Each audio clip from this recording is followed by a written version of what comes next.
बांके बिहारी लाल की जय। बोल राधा रानी सरकार की जय। श्रीमन नारायण नारायण नारायण, श्रीमन नारायण नारायण नारायण, भजमन नारायण नारायण नारायण, भजमन नारायण नारायण नारायण।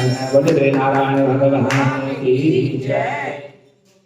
जितनी भी एकादशियां ये शास्त्रों के अनुसार वर्णित की गई है, कहा जाता है कि एकादशी के दिन जो व्रत किया जाता है, इस एकादशी के व्रत करने के लिए जो शरीर हमारा है, इस शरीर में जो पानी की कमी होनी चाहिए। जब पानी की कमी होगी तभी जो है उस व्रत को जो है सफल माना जाता है, उस व्रत जो है पूर्ण होता है। कि व्रत के दिन शरीर में जितना पानी कम होता है तो व्रत करने में उतनी ही आसानी होती, और जितना जल शरीर में ज्यादा होगा उतने उस व्रत को करने में जो कठिनाई उत्पन्न होती है। एक शास्त्र के अनुसार एक कथा आती है कि जिसके अनुसार भगवान व्यास जी ने भीम को एक समय निर्जला एकादशी के दिन जो व्रत करने का सुझाव दिया, तो भीम ने कहा कि मैं जो है व्रत नहीं कर सकता, क्योंकि भूख और प्यास मुझे सबसे ज्यादा लगती है। तो देवर्षि नारद जी ने 1000 साल तक जो है निर्जला एकादशी का व्रत करके भगवान नारायण की भक्ति प्राप्त करी थी। ना तो जल पिया गया, बिना जल पिए हुए इस व्रत को जो 1000 साल तक संपूर्ण करके नारायण को प्राप्त कर लिया था। इसीलिए एकादशी व्रत जो है सर्वश्रेष्ठ बतलाएगा। सभी व्रतों में एकादशी व्रत जो है सर्वश्रेष्ठ है। और एकादशी का जो व्रत है, इस एकादशी के व्रत करने वाले मनुष्य को और जो व्रत नहीं करता, इन दोनों को जो है क्रोध नहीं करना चाहिए। जितना भी हो अपनी वाणी से मधुर जो है वचन बोलने चाहिए। और एकादशी के दिन अशुद्ध भोजन का त्याग करना चाहिए। तुलसी के पत्ते को छोड़ करके बाकी चीजों का सेवन करना चाहिए। और कहते हैं कि शास्त्रों में भी वर्णित है एकादशी के दिन चावल का निषेध बतलाया। लेकिन क्यों निषेध बतलाया, क्या कारण है उस चावल को न खाने का? और द्वादशी के दिन चावल का उपयोग बतलाया गया है कि उस दिन जो है चावल खाना चाहिए द्वादशी के दिन। इसीलिए कहते हैं कि शास्त्रों के अनुसार कि एकादशी के दिन जो मनुष्य चावल का सेवन करता है, जो चावल खाता है, वह चावल खाने वाला व्यक्ति जो रेंगने वाले कीड़े होते हैं, उस रेंगने वाले कीड़े की योनि को प्राप्त करता है एकादशी के दिन चावल खाने वाला। यदि भूलवश भी किसी ने एकादशी के दिन चावल खा लिया तो वह जो है रेंगने वाले कीड़े की योनि को जन्म प्राप्त कर लेता है। लेकिन उस योनि से मुक्ति दिलाने के लिए, यदि उस योनि से मनुष्य को मुक्ति चाहिए तो द्वादशी के दिन में चावल खाना अनिवार्य है। अगर द्वादशी के दिन चावल खा लिया तो एकादशी के दिन चावल खाने के जो पाप लगा है उस पाप का दोष जो है समाप्त हो जाता है।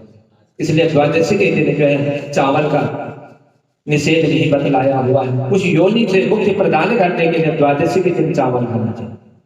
तो कहते हैं कि एकादशी के दिन चावल क्यों नहीं खाना चाहिए, कारण क्या है? एक बार माता के क्रोध से बचने के लिए एक मेधा नाम के एक ऋषि थे। तो मेधा नाम के ऋषि पर जब माता भगवती का क्रोध हुआ तो समझ लिया मेधा ऋषि ने कि माता क्रोधित हो गई और न जाने क्रोधित होकर के मुझे कौन सा साथ दे दे। उनको क्रोधित हुआ देख करके मेधा नाम के जो ऋषि थे, इन ऋषि ने अपना शरीर त्याग दिया, समाप्त कर दिया, शरीर मृत्यु को प्राप्त हो गया मां भगवती के क्रोध को सहन करने के लिए। और जब मृत्यु को प्राप्त हुए, शरीर इन्होंने त्याग दिया, तो उनका यह शरीर का एक अंश जो है इस पृथ्वी में समाहित हो गया। जब पृथ्वी में समा गया और वही उनके शरीर का वही अंश जो है चावल के रूप में उत्पन्न हुआ। और वह जब चावल के रूप में महर्षि मेधा का वह शरीर जब उत्पन्न हुआ तो इसीलिए जौ और चावल ये दो रूप जो है मेधा के शरीर से उत्पन्न हुए। इसीलिए एकादशी के दिन जो है चावल खाने का निषेध है, क्योंकि उसमें जो जीव का अंश विराजमान है वह जीव है। मेधा नाम के ऋषि के अंश से ही वह चावल की उत्पत्ति हुई, इसलिए एकादशी के दिन चावल का जो है निषेध बतलाया गया।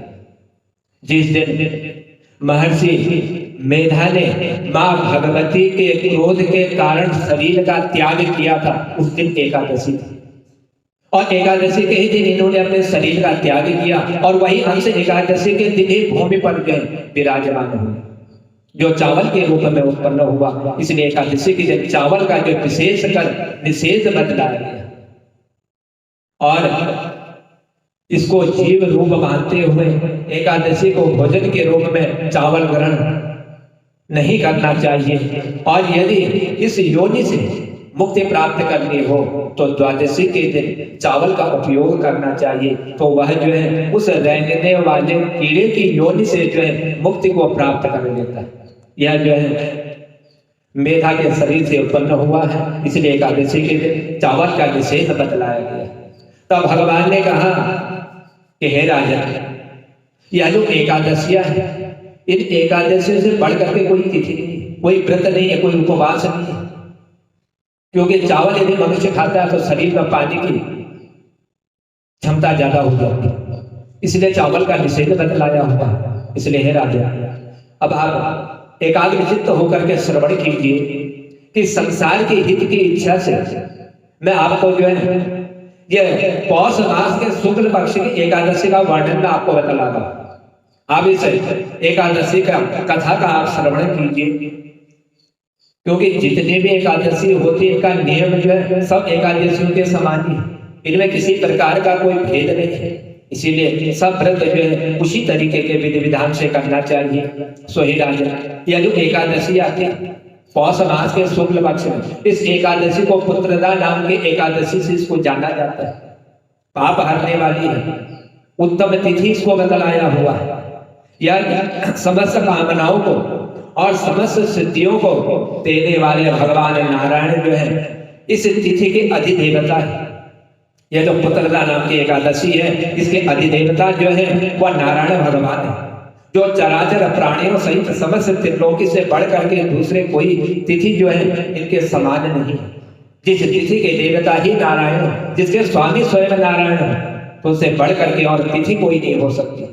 तो हे राजा, अब आप श्रवण कीजिए कि पुत्रदा एकादशी कितना महान फल देने वाली है, और नारायण भगवान जो है उस व्यक्ति के मनोकामना को किस तरह से पूर्ण करने वाले हैं। आप सब इसका जो है श्रवण कीजिए।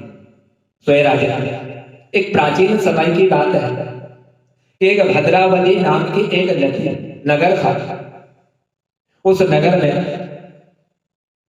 एक सुकेतुमान एक राजा जो है राज्य किया करते थे, और उनकी रानी थी जिसका नाम था चंपा। चंपा नाम की उनकी रानी थी। तो राजा को बहुत समय तक जब कोई वंशधर पुत्र की उत्पत्ति नहीं हुई, संतान की प्राप्ति नहीं हुई, काफी समय हो गया, तो इसीलिए दोनों पति पत्नी चिंता के शोक में डूबा करते थे, हमेशा चिंतित रहा करते थे। राजा के पितर उनके दिए हुए जल को भी जो है शोक के द्वारा ग्रहण करते थे। जो कुछ भी अपने पितरों को यह राजा अर्पण करता था उनको बड़ा शोक होता था, और शोक के द्वारा उसको ग्रहण करते थे। तो राजा के बाद और कोई ऐसा नहीं दिखाई दे रहा था कि जो हम लोगों का तर्पण करेगा, हमको जल प्रदान करेगा, हमको भोजन प्रदान करेगा। ये उस राजा के पितर जो है मन में सोचते थे, विचार करते, क्योंकि इसके वंश में कोई पुत्र की उत्पत्ति नहीं हुई, और पुत्र की उत्पत्ति नहीं हुई तो हमें भोजन मिलना भी बहुत मुश्किल है जब ये राजा की मृत्यु हो जाएगी। यह सोच सोच करके इनके पिता जो है बड़ी दुखी रहा करते, बड़ी चिंता में रहा करते। तो एक दिन यह राजा अपने घोड़े पर सवार होकर के जब वन की ओर से प्रस्थान किया, और वन में जाकर के पुरोहित आदि किसी को भी इस बात का पता नहीं चला कि राजा जो है घोड़े पर सवार होकर के कहां चले गए। इनकी प्रजा को भी पता नहीं था। अचानक राजा घोड़े पर सवार होकर के निकल गए। मृग, पक्षी, ऐसे उस वन में यह राजा पहुंच गया जहां पर अनेक प्रकार के ये वंश पक्षी जो है निवास करते हुए उस वन को कोलायमान कर रहे थे। तो राजा उस सघन वन में जब भ्रमण कर रहा था, मार्ग में कहीं सियार की बोली से राजा को सुनाई देती थी, और कहीं पर जो है उस वन में रहने वाले जो जीव थे उन जीवों की बोली इसको सुनाई देती थी। कभी शेर की आवाज सुनाई देती थी, और कहीं पर जब राजा उस वन में आगे को जाता था तो उसी वन में इस राजा को वहीं पर जो है उल्लू की आवाज सुनाई देती थी।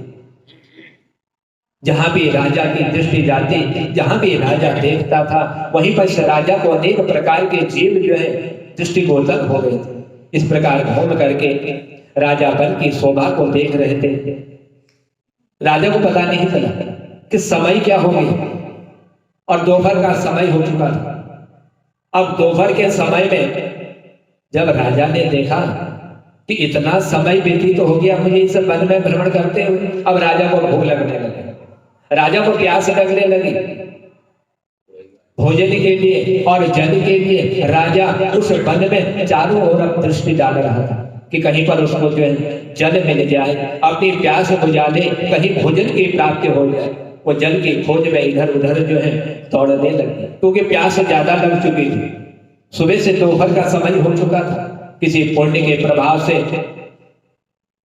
इस राजा को उस वन में एक सरोवर दिखाई दिया, एक तालाब इस राजा को दिखाई दिया, जिसके समीप जो तालाब था उस तालाब के समीप जो है ऋषि मुनियों का आश्रम विराजमान था। शोभाशाली नरेश यह राजा जो है उन आश्रमों की ओर जब इसने दृष्टि डाली, उन आश्रमों को जब इसने देखा तो उस समय जो है शुभ की सूचना देने वाले इस राजा को जो है सगुन हो गए। कहते हैं कि जब कोई कार्य यदि संपन्न होने वाला होता है तो उस कार्य को संपन्न होने से पहले कुछ शुभ संकेत जो है दिखाई देने लगते हैं। तो वही आज राजा को भी हो, बड़े शुभ संकेत आज राजा को जो है दिखाई देने लगे। राजा का दाहिना नेत्र, दाहिना हाथ जो है आज फड़कने लगे, उत्तम फल की सूचना दे रहा था। क्या राजा का कार्य पूर्ण होने वाला है। दुखी तो था संतान के कारण, इसीलिए वन में निकला हुआ था, इसकी रानी भी बड़ी दुखी थी। लेकिन आज जब राजा को ये शुभ संकेत प्राप्त होने लगे तो राजा जो है उस सरोवर के तट पर जहां पर मुनि लोग निवास कर रहे थे, वेदों का पाठ कर रहे थे, भगवान की भक्ति भजन कीर्तन सत्संग कर रहे थे, ओम नमो भगवते वासुदेवाय इस मंत्र का जप कर रहे थे, उन्हें देख करके राजा को बड़ा आनंद प्राप्त हुआ, बड़ा खुश हो गया आज राजा। तुरंत ही राजा अपने घोड़े से उतर करके मुनियों के सामने खड़े होकर के इसने जो है राजा ने अपने ही द्वारा इन ऋषियों को जो है सुंदर मंत्रों के द्वारा इनकी स्तुति करने लगा। जितने ऋषि मुनि वहां पर आश्रमों में रहा करते उनकी वंदना कर रहा था। मुनि उत्तम व्रत का पालन करने वाले थे। राजा ने हाथ जोड़ करके बारंबार इन ऋषियों को दंडवत प्रणाम किया और प्रणाम करते हुए कहा, ये ऋषि मुनि राजा की ऐसी दशा को देख करके और प्रसन्न चित्त होकर के कि आज हमें यह राजा प्रणाम कर रहा है, पूछ लिया ऋषि मुनि ने, हे राजा हम लोग जो आप पर बड़े प्रसन्न हुए, हम आज को देख करके आज बड़े खुश हो चुके। जो ही ऋषि मुनियों ने राजा से इस प्रकार के वचन कहे तो राजा ने तुरंत कह दिया कि आप लोग कौन हैं और आपके नाम क्या है तथा आप लोग किस लिए यहाँ पर एकाग्र चित्त हुए, यानी कि एक मन लगा करके अपने मन को शांत किए हुए आप इस सरोवर के तट पर विराजमान हुए, आप कौन लोग हैं? यह सब आप मुझे बिल्कुल सत्य बात बताना, मैं जानना चाहता हूं। राजा की वाणी को सुन करके इन मुनियों ने कहा कि हे राजा, यदि आप हमारे बारे में जानना चाहते तो सुनिए, हम जो विश्वदेव हैं, यानी कि पितरों की जगह। इसीलिए यहां स्नान के लिए आए हुए हैं। स्नान के लिए इसलिए आए हुए हैं क्योंकि माघ का महीना आने वाला है, माघ का महीना प्रारंभ होने वाला है। आज से ठीक 5वें दिन जो है माघ का पहला स्नान प्रारंभ होगा। इसलिए हम लोग इस सरोवर पर जो है विराजमान हुए हैं। ये जो हमने कुटिया बनाई हुई है, इन कुटिया में हम रात्रि को विश्राम करते हैं, क्योंकि 5 दिन शेष बचे और पहला स्नान होने वाला है माघ का। इसलिए आज ही जो है पुत्रदा नाम की एकादशी भी है, जो व्रत करने वाले मनुष्य की मनोकामना पूर्ण कर देती है। जो इस एकादशी का व्रत करता है सोहे राजन, उसको जो है पुत्र की प्राप्ति हो जाती है। इसीलिए हम जो इस सरोवर पर इस पुत्रदा एकादशी के दिन यहाँ पर विराजमान हुए हैं और आज से 5वें दिन माघ का पहला स्नान होगा और उसीलिए हम यहाँ पर विराजमान हैं। तो राजा ने कहा कि विश्व देवगणों, यदि आप लोग प्रसन्न हैं तो मैं आपसे एक बात कहना चाहता हूं। ऋषियों ने कहा कि हे राजा, आपके मन में जो कुछ भी बात हो, जो कुछ भी शंका आप हमें बतलाइए। तो राजा ने कहा हे ऋषिमुनियों, मैं आपसे यही बात कहना चाहता हूं कि मुझे संतान की प्राप्ति नहीं, आप मुझे पुत्र प्रदान कर दिए। राजा की बात मुनियों ने कहा कि हे राजा, आज ही के दिन पुत्रदा नाम की एकादशी और यह पुत्रदा एकादशी पूरे लोक में जो है विख्यात है। इसीलिए तुम आज इस उत्तम व्रत का पालन कर लो, इस व्रत को तुम कर लो। तो हे महाराज, भगवान के सबके प्रसाद से तुम्हें जो है अवश्य ही पुत्र की प्राप्ति होगी। यदि तुमने इस व्रत को यदि कर दिया, इसका अनुष्ठान यदि तुमने कर दिया, तो समझ लो तुम्हारी हर मनोकामना पूर्ण हो जाएगी।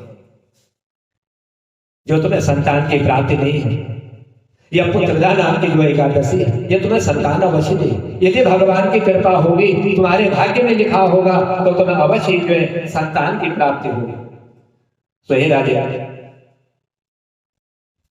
भगवान ने कहा कि इस प्रकार उन मुनियों के कहने से इस राजा ने इस व्रत का जो है अनुष्ठान प्रारंभ कर दिया। क्योंकि दुखी था, सोच रहा था कि ऋषि मुनि जो कुछ भी बतलाते हैं ये अच्छा ही बतलाते हैं, कल्याणकारी ये बात करते हैं जिससे कल्याण होता है। इसलिए इन्होंने मुझे बतलाया हुआ, प्रारंभ कर दिया अनुष्ठान। महर्षियों के उपदेश के अनुसार विधि पूर्वक इसने पुत्रदा एकादशी का अनुष्ठान किया। दूसरे दिन द्वादशी तिथि आई। द्वादशी तिथि के दिन इसने जो है इसका पारण करना, और जब इसका द्वादशी को पारण किया तो पारण करके मुनियों के चरणों में बार-बार मस्तक झुका करके राजा ने प्रणाम किया और प्रणाम करके इन ऋषियों से राजा ने विदा मांगे। कहा कि हे महाराज, हे ऋषि मुनियों, आज आपके आशीर्वाद से मैंने इस एकादशी का अनुष्ठान संपन्न कर लिया। अब आप मुझे घर जाने के लिए आदेश दीजिए, अपने अपने घर की ओर प्रस्थान करता हूं। तो उसके बाद इन ऋषियों ने राजा को घर जाने का आदेश दिया। राजा जो है उस वन से अपने घोड़े पर सवार होकर के अपने नगर की ओर से जो है प्रस्थान कर लिया। राजा नगर में पहुंचे। काफी समय हुआ राजा को नगर में रहते हुए, तो प्रभु की कृपा हुई। जो एकादशी का अनुष्ठान किया था, उस एकादशी का फल जो है आज भगवान ने इस राजा को प्रदान कर दिया। इसकी जो रानी थी जिसका नाम चंपा था, आज इस चंपा ने जो है गर्भ को धारण किया। समय व्यतीत होता चला गया, प्रसव काल आने लगा और प्रसव काल के समय इस राजा के पुण्य कर्मों के द्वारा आज राजा को एक तेजस्वी पुत्र की जो है प्राप्ति होगी। भगवान के आशीर्वाद से और ऋषि मुनियों के उस एकादशी के अनुष्ठान को बतलाने के द्वारा आज राजा को जो है पुत्र की प्राप्ति हुई, जिसने अपने गुणों से अपने पितरों को संतुष्ट कर दिया। क्योंकि इतना पुण्य था, इतना भाग्यशाली था कि ऋषियों के आशीर्वाद से और भगवान की कृपा से यह संतान की प्राप्ति हुई थी। इसीलिए सर्व गुण संपन्न होने पर अपने पिता को इसने संतुष्ट किया। वह प्रजा का पालन करता हुआ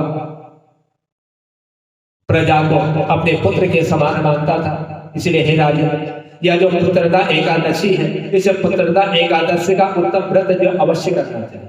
जिसकी संतान नहीं होती, यदि वह जो संतान की कामना के लिए श्रद्धा भक्ति युक्त होकर के भगवान की इस एकादशी के व्रत को यदि श्रद्धा भाव से कर लेता है तो उसको अवश्य संतान की प्राप्ति होती है।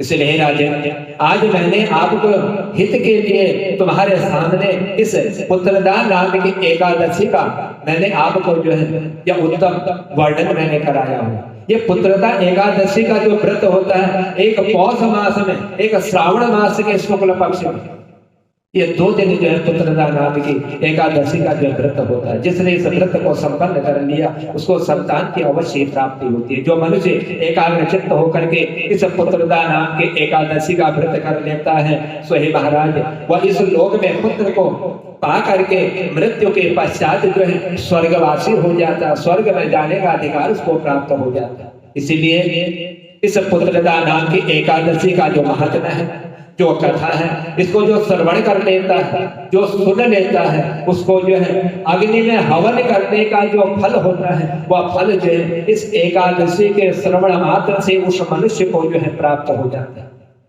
इसलिए यह एकादशी जो है परम कल्याण करने वाली है। जिस तरह से संतान राजा को संतान की प्राप्ति से पुत्रदा नाम की एकादशी ने करवा दी, और यदि कोई श्रद्धा भक्ति युक्त होकर के श्रावण शुक्ल पक्ष और पौष शुक्ल पक्ष, ये 2 एकादशियों में इनका अनुष्ठान यदि संपन्न कर लेता है तो भगवान की कृपा से उसको जो है अवश्य ही संतान की प्राप्ति हो जाती है। इसीलिए इस कथा को श्रवण करने और दूसरे को सुनाने और नियम का पालन करने वाले मनुष्य को जो अवश्य उनके समस्त मनोकामना पूर्ण होती है, और इस लोक में सुख भोग करके भगवान के कृपा प्रसाद के द्वारा उनको जो है मोक्ष की प्राप्ति हो जाती है। बोल बांके बिहारी लाल की।